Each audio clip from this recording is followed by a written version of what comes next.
It's only 2 pages, don't worry. I'll make it quick. And the engineer's going to last. Yes, well, we don't know that yet. But I've got a few words to say, but I invite questions as I go through to sort of break boredom. If you see anyone nodding off, I'll try and speed up a bit.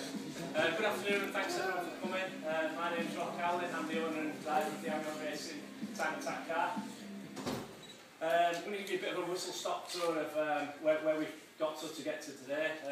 Last year, tell you a little bit about that. Just to give you a bit of history about the car. I've owned the car for 8 years now. It started off as a virtually standard road car, but as you can probably gather, now it's sat under a black sheet. It's not standard anymore. I brought an article of when it was in Japanese Performance magazine from a number of years ago, so if anyone wants to just have a read of that after, it's an interesting read.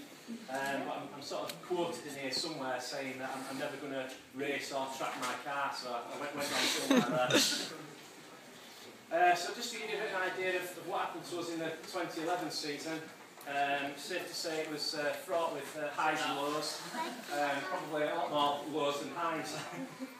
So just to set the scene of when we started last year at Ulton Park, I was flying down the start-finish straight, surrounded by 600, 700, 800 horsepower Evos and Skylines.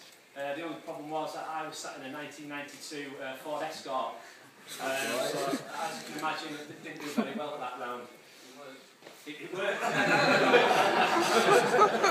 Yeah. I didn't think anyone had noticed I was in the Ford Escort because Kev had kind of wrapped it in the same racing livery as the Evo. But I think what gave it away was I was driving silently around the track because everyone else was firing flames out the back. But we quickly remedied that by drilling holes with the drill. I think that was me and you on it, to try and make it sound a bit better. It still didn't work. The season virtually went downhill from there, but probably one of the highs of that year was I had some time with Matt Neal, British Touring Car Champion, down at Brands Hatch. But one thing that stuck with me from the time with Matt, he basically said to me, you know, you can be the best driver in the world, but if you haven't got a reliable car, you might as well give up when you're wasting your time. And that's basically what I was doing last year. I was wasting my time and money really. The car just wasn't competitive.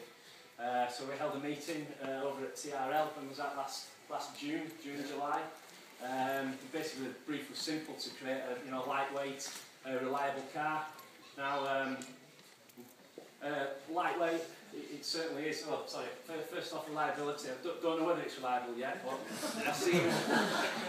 I've seen how meticulous Scott is on every nut and bolt is put on the car, even down to the detail. If I bought one of Norris Design's dry sump systems, he had me ring Norris up because the tolerance on one of the bolt holes was sort of 3 or 4 mil out. You know, it didn't really mean much to me, but it seems to me, it said to me that he had a lot of attention to detail there.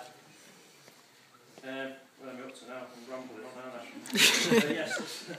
Lightweight, yeah, it's certainly lightweight. I've gone into a lot of detail to make sure that the car's light. Every part that's come off that car's been weighed. And I think I got a bit obsessed with it once. If anyone wants to know, the weight of a standard Evo airbag, it's 1.1 kilos. Every aspect of the car's been changed since last year: suspension, brakes, weight distribution, wheels and tyres. Every single part of it's different. It's safe to say none of this would have been possible without sponsors, friends and family. So thanks to each and every one of you that's been involved. Matt from CRL, my mum and dad, Carla, everyone, Kev. If I've not mentioned you, everyone's been a fundamental part, and it wouldn't have been possible without each and every one of you. Nick from Rhino, really appreciate the work you've done. Absolutely phenomenal support we've had. Like I said, people have just bent over backwards to help us. It's really, really appreciated. So I guess you want to see what's under this cover, really. No. So we find out it's no Scooby instead. Well, I hope you like it as much as we do. So here it is. Oh, wicked. This is Escort. It's obviously sold it.